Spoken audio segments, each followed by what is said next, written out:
오늘 우리는 사무엘상에서 말씀을 잠시 나누겠습니다. 금요철야 예배 사무엘상 22장 1절에서 2절과 30장 1절에서 6절 두 군데 본문을 사무엘상에서 봅니다. 먼저 22장 1절과 2절 구약성경 446페이지에 있습니다. 자, 먼저 사무엘상 22장 1절에서 2절을 같이 읽겠습니다. 446페이지 찾으셨으면 한 목소리로 시작. 그러므로 다윗이 그곳을 떠나 아둘람 굴로 도망하매 그의 형제와 아버지의 온 집이 듣고 그리로 내려가서 그에게 이르렀고, 환난당한 모든 자와 빚진 모든 자와 마음이 원통한 자가 다 그에게로 모였고, 그는 그들의 우두머리가 되었는데 그와 함께한 자가 400명 가량이었더라. 아멘. 30장 1절에서 6절 사무엘상 30장 1절에서 6절을 교독하겠습니다. 459페이지 1절. 다윗과 그의 사람들이 사흘 만에 시글락에 이른 때에 아말렉 사람들이 이미 네겝과 시글락을 침노하였는데 그들이 시글락을 쳐서 불사르고, 2절. 거기에 있는 젊거나 늙은 여인들은 한 사람도 죽이지 아니하고 다 사로잡아 끌고 자기 길을 갔더라. 다윗과 그의 사람들이 성읍에 이르러 본즉 성읍이 불탔고 자기들의 아내와 자녀들이 사로잡혔는지라. 다윗과 그에 함께한 백성이 울 기력이 없도록 소리를 높여 울었더라. 다윗의 두 아내 이스라엘 여인 아히노암과 갈멜 사람 나발의 아내였던 아비가일도 사로잡혔더라. 6절. 백성들이 자녀들 때문에 마음이 슬퍼서 다윗을 돌로 치자 하니 다윗이 크게 다급하였으나 그의 하나님 야훼를 힘입고 용기를 얻었더라. 아멘. 오늘 말씀의 제목은 도망자 다윗과 그의 사람들, 도망자 다윗과 그의 사람들, 이런 제목으로 말씀을 나누겠습니다. 여러분, 방송에서 가끔 소개되는 쓰레기집, 이 내용이 생각이 났습니다. 쓰레기집이 뭐냐? 쓰레기집은 집안을 치우지 않고 계속 쓰레기가 넘칠 때까지, 집 전체가 쓰레기 더미가 돼서 사람이 헤어나올 수 없는 문제가 될 때 그 집을 쓰레기집이라고 합니다. 한번 화면을 보시겠습니다. 사진을 보면 이게 시작인 거예요. 시작에는 좀 진행이 됐죠. 혹시 집이 저렇다면 조치를 하셔야 됩니다. 저게 이제 진행이 되고 있는 거고, 그 다음 보여주세요. 주방, 좀 이렇게 좀 심상치가 않아요. 거실도 그렇고, 보여주세요. 자, 구분이 있습니다. 저장장애가 있는 집이 있고 쓰레기집이 있어요. 저장장애 집이 뭐냐? 그러니까 쓰레기는 아니고 물건을 자꾸 쌓아놓는 거예요. 어르신들 중에 옛날에 이제 못 먹고 못 입고 못 쓰던 과거의 그런 경험이 있는 분들, 어려운 시절에 마음의 상처를 받아가지고 물건에 집착을 하는 거예요. 그거는 어쩔 수가 없습니다. 그분들은 워낙 고생을 해가지고 물건을 보면 집착을 해요. 그래서 온갖 고물, 잡동사니를 버리지 못하고 무조건 비축해 놓는 거예요. 못 버려요. 무조건 쌓아놓는 거예요. 그게 저장 강박증. 그게 이 화면에 한쪽에 있는 저장장애 집입니다. 보면 약간 정리가 되어 있는 것 같은데 아무튼 심란해요. 쓰레기 집은 뭐냐? 저장이 아닙니다. 저건 그냥 쓰레기예요. 쓰레기통하고 비슷한 거예요. 그냥 버리지 않고 온갖 거를 그냥 놔두는 거예요. 자, 보여주세요. 그 다음 화면. 지금 이제 이게 여러 가지 사진인데 쓰레기 집들 사진을 여러 가지 붙여놓은 겁니다. 그러니까 다양한 형태인데 아무튼 쓰레기. 그 다음 화면. 저기 보면 한 이제 어르신이 있습니다. 어르신이 저기 집인 거예요. 물건들이 쌓여 있고 그만큼 누워 있을 만큼만 거기 비어 있고, 그래서 어르신이 이제 누워 있는 거예요. 아까도 말했지만 과거의 상처 때문에 물건을 못 버려서 그런 사람도 있고, 연세가 많이 드시면 인지 능력이 떨어집니다. 독거노인. 혼자 있는데 이제 인지 능력이 막 떨어져요. 그러면 이런 문제가 또 발생할 수가 있고, 또는 신체적인 신체적인 불편함, 나이를 먹으면서 몸이 힘들고 사회적으로 고립이 되고 그러면 우울과 불안 증상이 겹칩니다. 사람이 우울해지고 불안해지고 그래서 무기력에 빠집니다. 삶에 의욕이 없는 거예요. 뭐 하고 싶은 것도 없고 집을 치워야 한다는 생각을 못하는 분도 있지만 어떤 분은 집 치워야 되는데 생각은 해도 너무 지쳐버린 몸, 상해버린 마음의 병으로 인해서 엄두가 안 나는 거예요. 어떻게 할 수가 없어요. 그래서 이 감옥에 갇혀서 사는 겁니다. 돌아가실 때까지. 언제든지 큰일이 일어날 수 있습니다. 병에 걸릴 수 있고, 뭐 바퀴벌레가 나오고, 뭐 냄새 나고, 그 다음에 쓰레기에 실제로 압사 나가는 경우도 있어요. 쓰레기 더미가 무너져서 깔려서 노인이 돌아가시는 경우가 있습니다. 자, 넘겨주세요. 근데 저기 보면 뭐라고 써 있습니까? 혼자만의 방에 숨은 뭐라고 되어 있어요? 노인이라고 써 있나요? 젊은이들. 그러니까 노인만 그런 게 또 아닙니다. 청년들 중에도 이런 현상이 확산되고 있습니다. 특별히 요즘은 1인 가구 시대라서 혼자 사는 20대, 30대 청년들 사이에 이런 일들이 일어납니다. 근데 이 청년들은 뭐 다 그런 백수냐? 아니요. 대다수가 사회적으로 활발하고 안정된 직업을 가지고 있답니다. 그 중에는 의사도 있고 학교 선생님도 있고 근데 여성들이 많대요. 의외죠? 남자가 지저분한 것 같은데 여성들이 이런 경우가 많대요. 그래서 어떠냐? 넘겨보세요. 저거는 그 다음 장면이에요. 집안에 쓰레기가 가득 찬 공간 속에 사는 거예요. 집에 오면 쓰레기. 그런데 그거는 비밀인 거예요. 밖에 나가면 멀쩡한 것처럼 보여. 화장하고 옷 입고 나는 활달하고 잘 지내고 일 잘하고 근데 집에 오면 쓰레기. 비밀입니다. 가족도 몰라요. 지인들도 몰라요. 이들은 종종 인터넷, 만화, 애니메이션, 비디오 게임 등 가상세계에 몰입하는 경향이 있습니다. 현실 세계와 교류를 안 하는 거예요. 그들은 집에 오면 가상세계, 인터넷 이런 거 빠져가지고 하면서 쓰레기 속에 사는 거예요. 자, 그 다음 화면. 그 전에 화면. 이게 뭐냐? 쓰레기를 이제 치우기 시작하는 거예요. 집에 있는 거 빼니까 쓰레기가 막 어마어마하게 나와요. 어떤 집을 치웠더니 13톤 쓰레기가 나왔대요. 안 놀라시네요? 어마어마한 거예요. 트럭 몇 대를 동원해서 치워야 돼. 그 다음 장면. 쓰레기를 이제 치우고 나니까 밑에 집이 저렇게 제대로 된 집이 되는 거예요. 여러분, 자, 됐습니다. 매일 살아가면서 쓰레기가 나와요. 아닌가요? 매일 음식 쓰레기 나오고, 뭐, 마트 갔다 오면 뭐 포장지 나오고, 요즘 택배도 많이 오잖아요. 쓰레기가 엄청 나와요. 그리고 여러 가지 잡동사니가 나오는데, 그런 쓰레기 잡동사니를 치우지 않고 계속 쌓아두다 보면, 감당할 수 없는 지경에 이르는 것을 우리가 봤습니다. 저장장애 아니면 쓰레기집. 근데 그거는 눈에 보이는 집만이 그런 게 아니라 우리 한 사람 한 사람에게 생명의 근원이 되는 이 마음도 마찬가지인 거예요. 이 마음이라는 게 안 보이지만 마음도 원리가 똑같아요. 다윗은 어렸을 때부터 그 마음의 억울함과 원통함이 많았다고 했습니다. 다윗이라는 사람을 우리가 잘 알지만 어릴 때 다윗이 행복했느냐? 아닙니다. 다윗이 시편에서 뭘 말을 하냐? 내 부모가 나를 버렸으나 이런 말을 해요. 다윗이 고아였나요? 아니요. 아버지 어머니가 있습니다.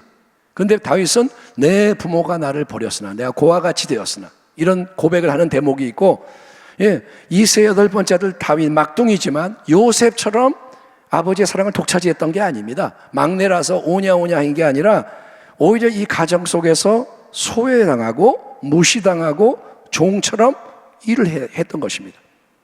그가 어린 목동이 양을 치는 게 뭐냐? 야, 너는 가서 일이나 해. 형은 대우받고 막둥이는 가서 종처럼 혼자 양치고 혼자 사자와 싸우고 곰과 싸우고 그러니까 그는 목숨이 위험해도 아버지가 돌보지 않는 거예요. 사울왕에게 여러모로 큰 유익을 주고 충성을 합니다. 다윗의 시대가 왔습니다. 골리앗을 이김으로 영웅이 되고, 그래서 사울왕 옆에서 많은 위대한 일을 하는데 시기 질투에 미쳐 날뛰는 사울왕은 다윗을 죽이려고 10년 넘는 세월 동안 원수같이 미워하며 추격을 멈추지 않습니다. 다윗이 여기 있다 그러면 군대가 출동하고, 딴 데 가면 또 누가 고자질하고 군대가 쫓아오고, 그런 분위기 속에서 거의 모든 사람, 백성들이 다윗을 매도하고 대적합니다. 고자질하고 다윗이 나타나면 전부 신고하고.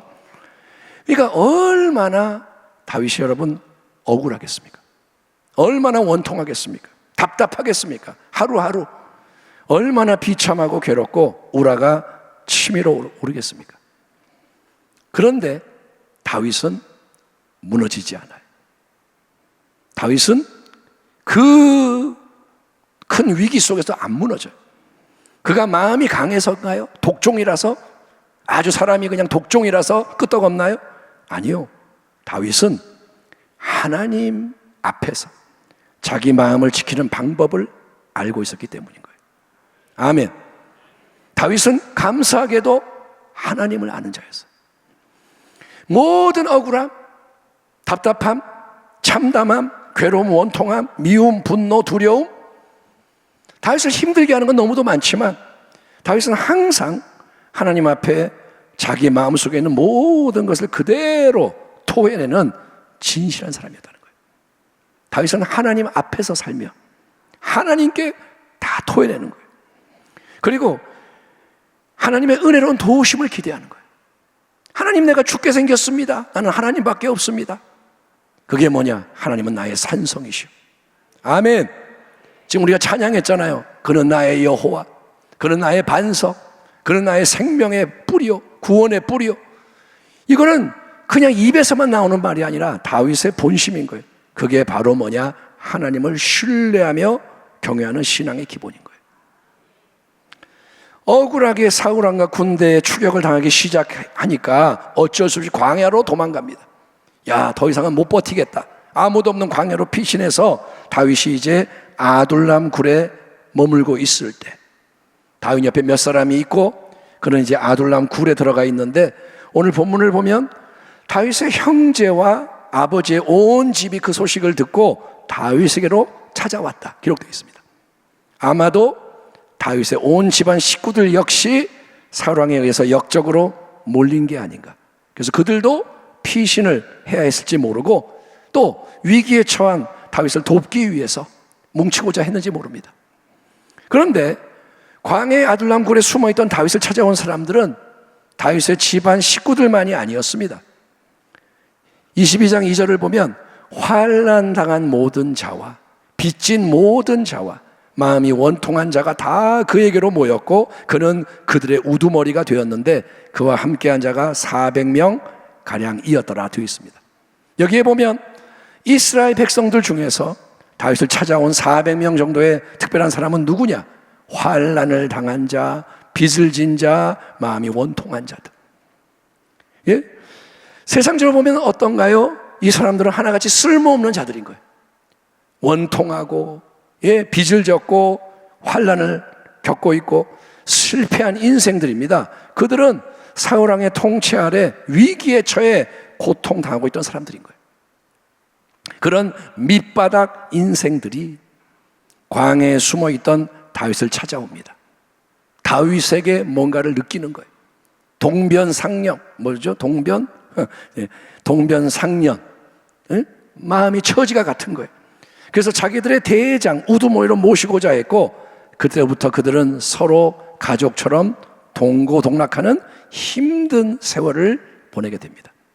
다윗과 400명은 이제 같이 가는 거예요.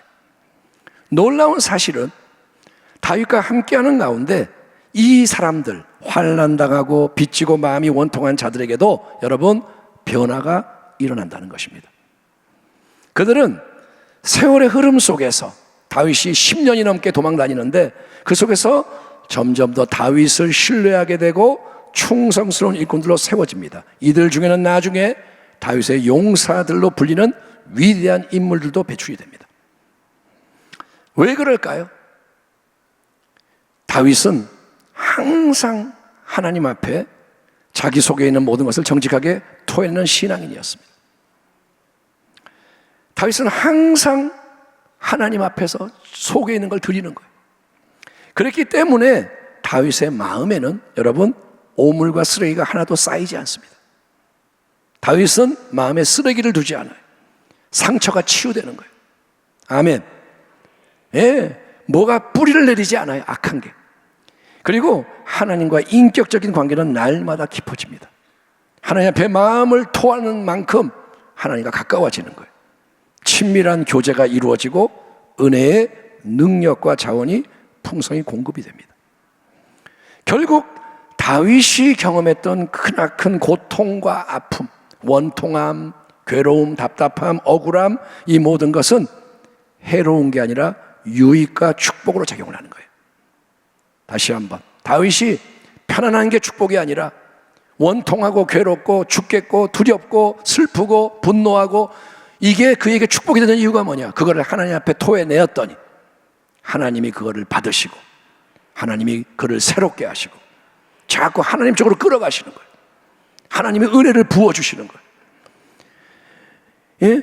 마음에 원통함, 억울함, 괴로움이 있었어요. 없는 게 아니에요. 근데 그거를 하나님께 다 아뢰며 새 은혜의 능력을 받아서 일어나 빛을 발하는 다윗. 다윗은 날마다 새로워집니다. 그런 신앙의 모범을 통해서 이제 다윗을 따르던 자들, 상처받은 이들이 다윗 옆에 함께 지내면서 같이 치유되고 회복되는 은혜를 잊게 되었다는 것입니다. 다윗이 뭐냐? 축복의 통로가 되는 거예요. 아멘. 10년이 넘는 긴 도피 생활, 13년, 14년, 정확하게는 모르지만 여러분, 한 달만 도망 다녀도 삶이 피폐해요.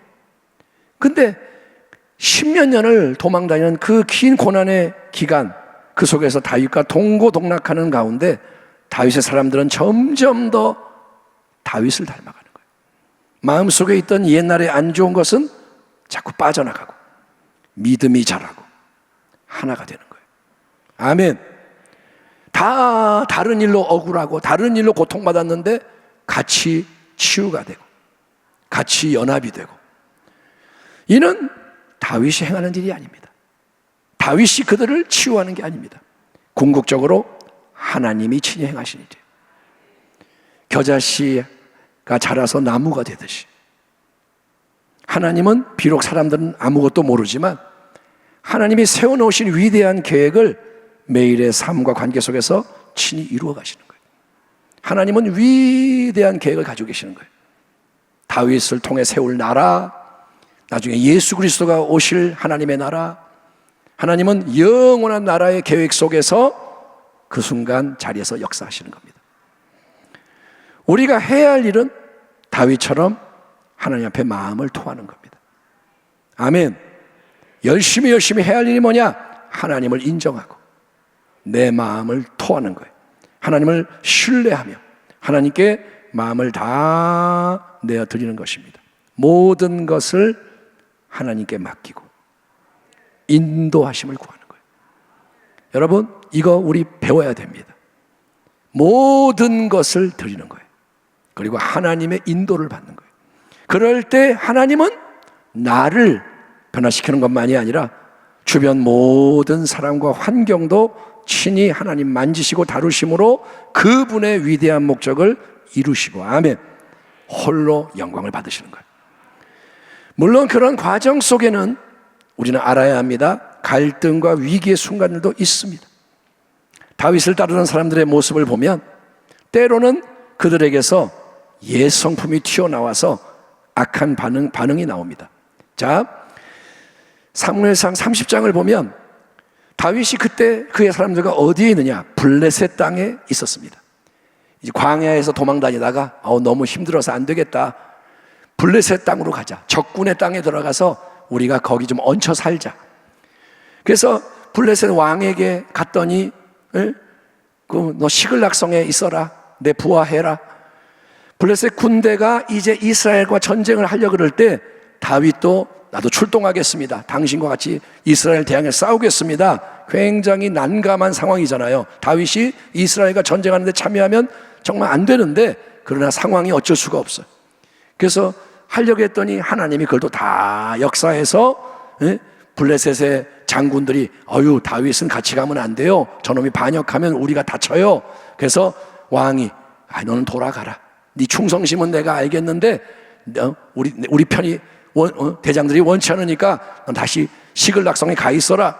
그래서 이제 전쟁터에서 돌아와서 시글락에 왔는데 그 사이에 아말렉 군대가 습격해서 그들이 살던 시글락성에 불을 지르고 가족들을 다 사로잡아서 가버린 거예요. 왔더니 성이 다 불타고 식구들이 다 포로가 된 거예요. 이에 그들은 처음에 소리 높여 웁니다. 이 억울한 사람, 원통한 사람들이 울 기력이 없을 정도로 통곡을 하는 거예요. 그런데 슬픔을 주체하지 못한 이 다윗의 사람들이 갑자기 확 격분을 해가지고 다윗을 돌로 쳐 죽이자, 돌발 행동을 하려고 합니다. 갑자기 이 못된 게 올라와서 다윗 때문이야, 다윗을 죽여버리자, 난리가 났어요. 그때까지 자신들을 받아주고 이끌어주고 키워준 지도자, 그들에게 빛이 되어준 지도자에게 한순간에 등을 돌리고 대적하는 이 모습은 상처가 많은 사람들에게서 나타나는 특징이라고 합니다. 상처가 많은 사람, 삶이 짓눌리고 마음에 상처가 많은 사람은 이성적으로 제대로 사리 판단을 못하고 감정이 폭발해버리는 만큼 끔찍한 일을 섬세하고 저지른다 이거예요. 그렇지만 다윗이 이때 어떻게 하느냐? 백성들이 자녀들 때문에 마음이 슬퍼서 다윗을 돌로 치자 하니 다윗이 크게 다급하였으나 그의 하나님 야훼를 힘입고 용기를 얻었더라. 너무나 멋있는 말씀. 따라합니다. 다윗이 크게 다급하였으나 하나님을 힘입고 용기를 얻었다. 지금 자기 백성들이 400명이 넘는 사람들이 돌을 던치려 할 때 다급하잖아요. 이제 난리가 났잖아요. 그럼 다윗은 어떻게 하냐? 하나님을 의지하는 거예요. 용기를 얻는 거예요. 그래서 다윗이 흔들리지 않고 평강 속에서 그들을 통치합니다.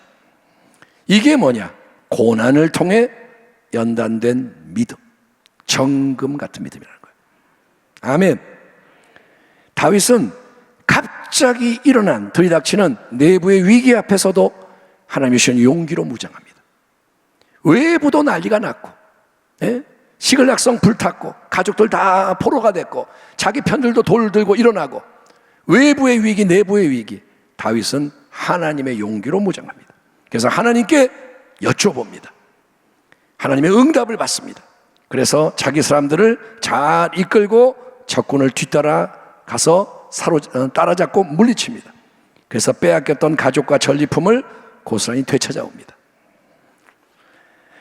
아말렉 적군을 뒤쫓아가던 중에 저 400명이 다윗과 함께 막 아말렉을 쫓아가요. 하나님이 따라가라 그랬어요. 잡을 수 있다. 막 가는데 200명가량이 절반 정도가 피곤해서 따라갈 수가 없어요.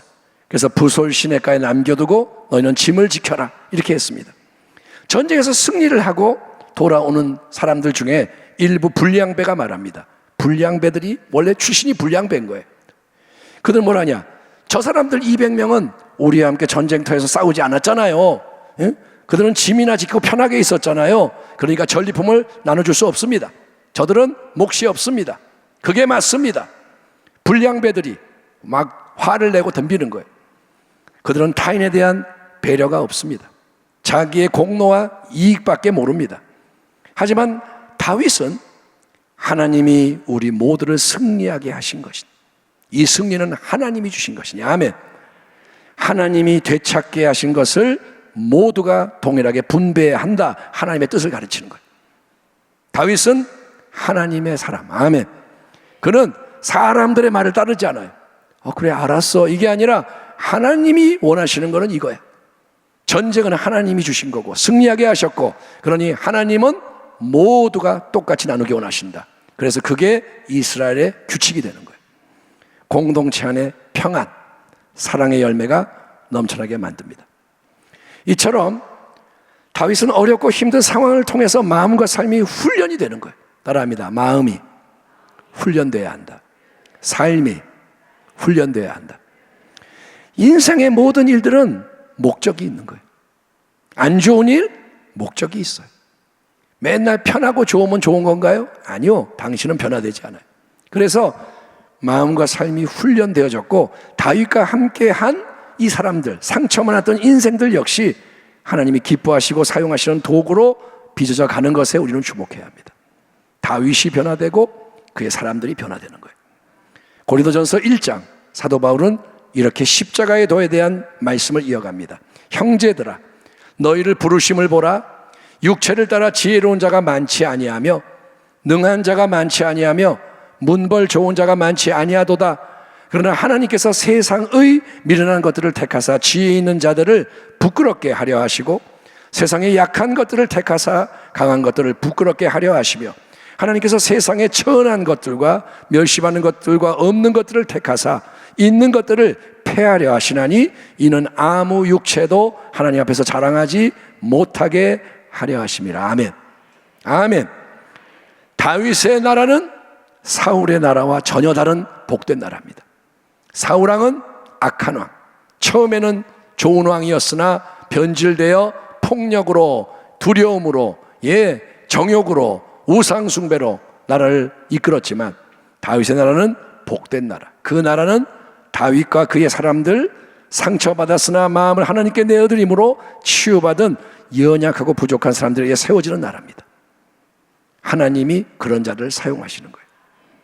하나님은 지금도 그런 방식으로 일하십니다.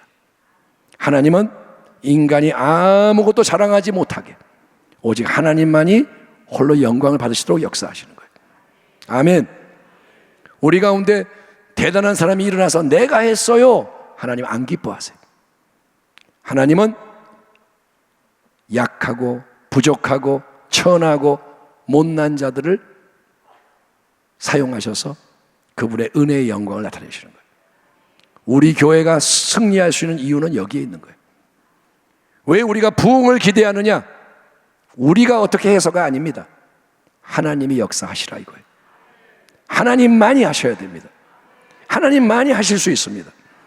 하나님은 지금도 똑같은 방식으로 일하세요.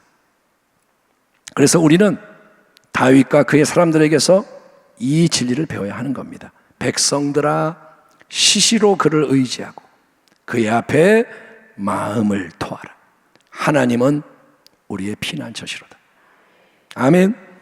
시시로 무시로 하나님을 의지하고 시시로 무시로 하나님 앞에 마음을 토하는 것, 그거를 모범적으로 잘했던 사람이 다윗인 거예요. 다윗이 하나님의 마음에 합한 자로 불렸던 이유 중에 하나는 바로 이런 마음의 토로함, 진실하게 하나님 앞에 모든 것을 아뢰는 모습이 하나님을 기쁘시게 했기 때문임을 기억하십시오. 다윗이 딴 게 잘난 게 아니에요. 하나님만을 원하는 거예요. 하나님께 마음을 쏟아내는 거예요. 그런 하나님의 사람 다윗을 통해서 은혜의 능력이 역사합니다. 많은 사람이 잘 세워집니다.